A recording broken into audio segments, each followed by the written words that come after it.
आम जहाँ आशा करुचु तो ग्राजुआली 5,000 क्यूसेक्स लेके पर 3-4 घंटे 10,000 क्यूसेक्स एमती कमी कमी चलो मुंडली में तेणु संध्या पर पुणी कमिक 8,50,000 हो मे भी काली सका आम 7.5 ରୁ 8 ଲକ୍ଷ क्यूसेक्स जल मुंडली में प्रभावित हो। द्वितीय कथा है आपर गुरुत्वपूर्ण कथा जोटा मुझे चाहिए सेटा है आम हीराकुद में 2टा गेट बंद कर रखी बहुत दिन 2टा गेट मात्र खोला रखी बहुत दिन है तार कौन गेट आ खोल नी जेहेतु तले बनिया था बोली आज सका सुधा आम हीराकुद लेवल आम 624 पहुँच जाते 624.60 फिट्रे पहुँच जाते तेणु जेहेतु तार सबुठ अधिक जलपतन 630 एवं भी आम से उपर मुंडर इनफ्लो 3 लक्ष क्यूसेक्स पाचु तेणु आम चाहलु जे कि हीराकुद कि जल तौक छाड़ा दरकार पड़ो ताकू आम बन्या नियंत्रण पर गोटे टाइम लैग रखिलु कारण आम जमी जाचे आम खैरमाल बर्तमान आम 5,27,000 क्यूसेक जल खसीगला से आम हाएस्ट पाई फ्लड में 7,90,000 बर्तमान जेहतु 5,27,000 क्यूसेक खसी आसला तेणु हीराकुद जो धरतु आम 12टा गेट खोला 1,80,000 पावर चैनल 30,000 2,10,000 क्यूसेक जल से मिसिले भी आमर टोटाल फ्लड 7.5 लक्ष उपरको जीव ना तेणु बर्तमान जल संपद विभाग स्ट्रेटेजी है आम मुंडली ठारे जमी कालीठू जो जिते समय पारिबा आम 7.5 लक्ष क्यूसेक्स भितर आमर बन्या जल को नियंत्रण रखा जमीक आम तार विशेष बन्या प्रभाव तल अंचल पाइबा ना से हिसाब से आम फ्लड मैनेजमेंट करुचु आज सका 10टार आमर सब ईआईसी और चीफ मान सहित आम गोटे मीटिंग करूँ से जहाँ डिसाइड है आम 12टा गेट आज 10टा गेट आज सका खोलू 2टा खोला था 12टा है आउ 2टा आम 12टा पर खोलू डिसाइड करूँ संध्या पर आम जो कमिज खैरमाल आउ 1,00,000-1.5 लक्ष क्यूसेक जल आउ 10टा गेट खोलू एमती टोटाल 22टा गेट खोलिया चिंता करूँ संध्या भितर 22टा गेट खोलिले आम जो 15,000 क्यूसेक्स जमी आप जानते गोटे गोटे आसो तो 3 ରୁ 3.5 लक्ष जल प्रवाहित हम से आमर खैरमाल 4 लक्ष तौक पा पलि आस तेणु सर्वमोट 7.5 लक्ष क्यूसेक्स जल आम मुंडली में पाइबा चिंता करी से अनुसार आमर बन्या परिचालना करुचु यहाँ है महानदी सिस्टम अपडेट फिगर आप जानते आम 12टा गेट एक्चुअली खोला 2टा आगुरी खोला था 10टा खोलू तो 12टा गेट्रे बाहर 1,80,000 क्यूसेक्स आ पावर चैनल जो आम हाइड्रो पावर अच्छी से 30,000 क्यूसेक्स एमती 2,10,000 क्यूसेक्स बर्तमान जलभंडार जल तल को निष्कासित हो।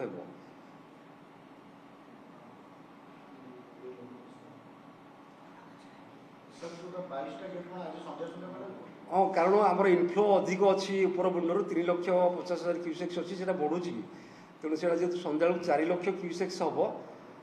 ताकू आम बालांस करने आउ 10टा अधिक गेट खोलू टोटाल 22टा गेट खोलू बोली प्लान कर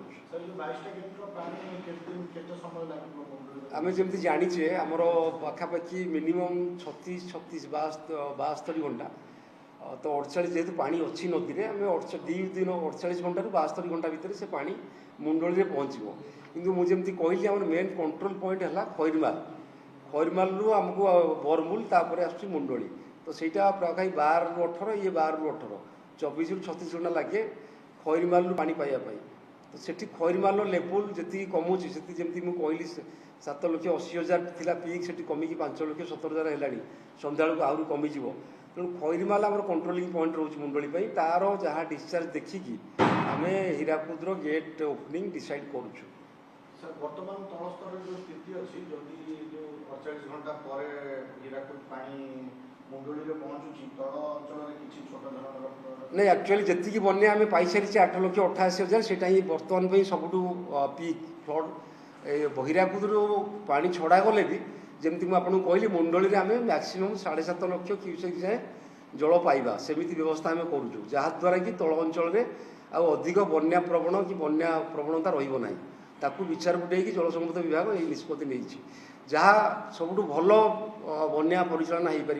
से आम चेष्टा करुचु आम ऑल सीनियर ऑफिसर्स बसिक डिसाइड करुचु से अनुसार बन्या परिचालना करुचु आम आशा करुचु जो बन्या बड़ थिला इवेंटर पिक से जाई सारी या परे बन्या आउ बेसी बढ़िबो नहीं बर्तमान भी मुंडली जमी कहली कमी चलती 8,88,000 8,65,000 पहुँचलानी सन्ध्या सुधा मे भी 8 लक्ष हो काली सका 7.5 लक्ष हो 7.5 लक्ष भीतर ही मुंडली फ्लड को आम नियंत्रण करने चेष्टा कर नहीं एक्चुअली आज तो रेनफॉल प्राय ना ओडिशा ना छत्तीसगढ़ में ना आईएमडी जहाँ प्रेडिक्शन करते 3 तारीख जाए हम प्राय एमती हेवी रेनफॉल जमी बन्या कला भाई रेनफॉल प्रेडिक्शन ना से दृष्टि यही पाणीपाग आमको सहायक हम ये बन्यार पानी को निष्कासन करने समुद्र को आमको यहाँ गोटे आडभांटेज पोजिशन आम रहा आ वर्षा 3 तारीख 4 तारीख बेलू हम बोली प्रेडिक्शन अच्छी से आमर अवस्था बहुत सुधुरी जाइए हीराकुद बंध भी आहरी अधिक पानी रखापी प्रस्तुत थी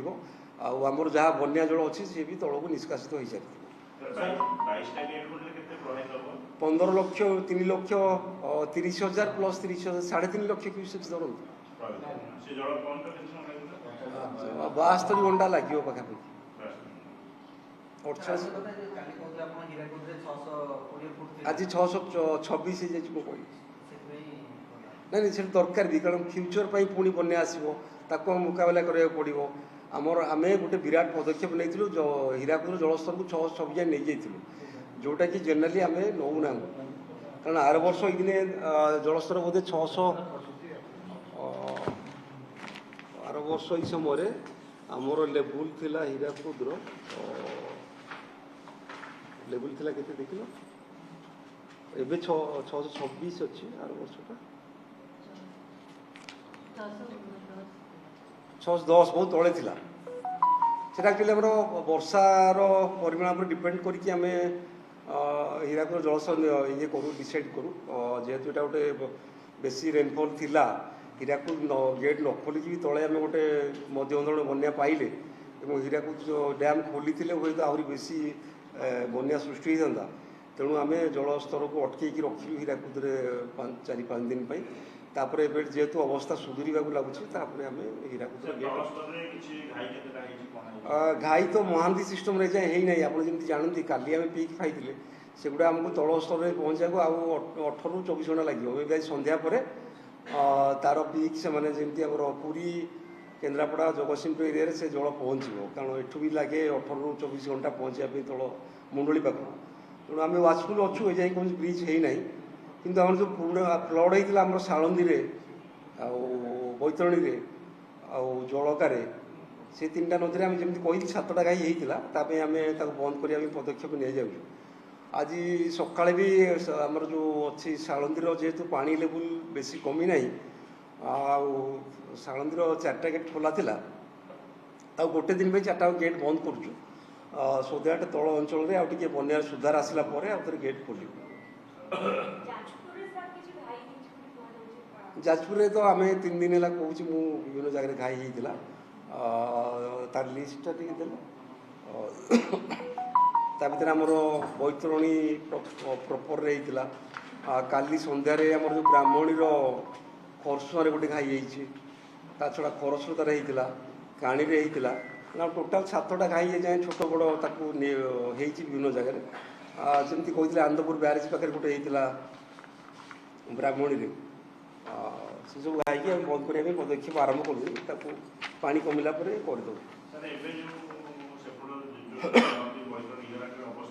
ठीक एक्चुअली बर्तमान आनंदपुर आम जमी कहते विराट आसाला फ्लड 10,000 बर्तमान से कमी 720 कि पलि आनंदपुर बर्तमान वार्निंग लेवल तौक पलि आस लेवल आखुआपदार डेंजर लेवल 18.33 एवं पानी अच्छी 18.02 यहाँ आहरी कमुच सालंदी राजघाट रे अच्छी अधिक टे 17 फुट थी बेले आम 18.8 अच्छे से पानी कमाई आज आम हदगढ़ गेट बंद कर बुढ़ाबड़ तो डेंजर लेवल तौक पलि आस गोविंदपुर में जलकार भी 6.3 अच्छी 6.5 जगह तेणु उत्तर ओडिशा सब नदी जलस्तर कम हो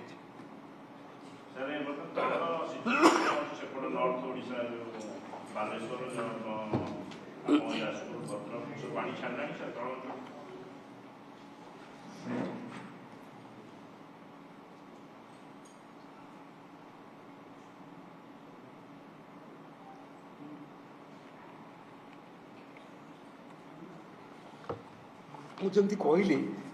ଆମର ସାଳନ୍ଦୀ ଜଳକା ବୁଢ଼ାବଳଙ୍ଗ ବୈତରଣୀରେ ନଦୀରେ ପାଣି ଲେବୁଲ୍ କମିଗଲାଣି ଡେଞ୍ଜର ଲେବୁଲ୍ ତଳକୁ। କିନ୍ତୁ ଯେତିକି ଘାଇ ଆଉ ଓଭରଟପ୍ ହେଇ ଯେଉଁ ପାଣି ଥିଲା ଯେଉଁ ବର୍ଷା ପାଣି ସେଇଟା ଏବେ ବି ବହୁତ ଅଞ୍ଚଳ ଜଳବନ୍ଦୀ ହେଇକି ରହୁଛି। କାରଣ ଆଜି 11ଟା ବେଳେ ବି କଲେକ୍ଟରମାନଙ୍କ ସହିତ ବିସି ଥିଲା ଅନରେବୁଲ୍ ମିନିଷ୍ଟରଙ୍କର, ଚିଫ୍ ସେକ୍ରେଟାରୀ ଥିଲେ, ରେଭିନ୍ୟୁ ସେକ୍ରେଟାରୀ ଥିଲେ, SRC ଥିଲେ।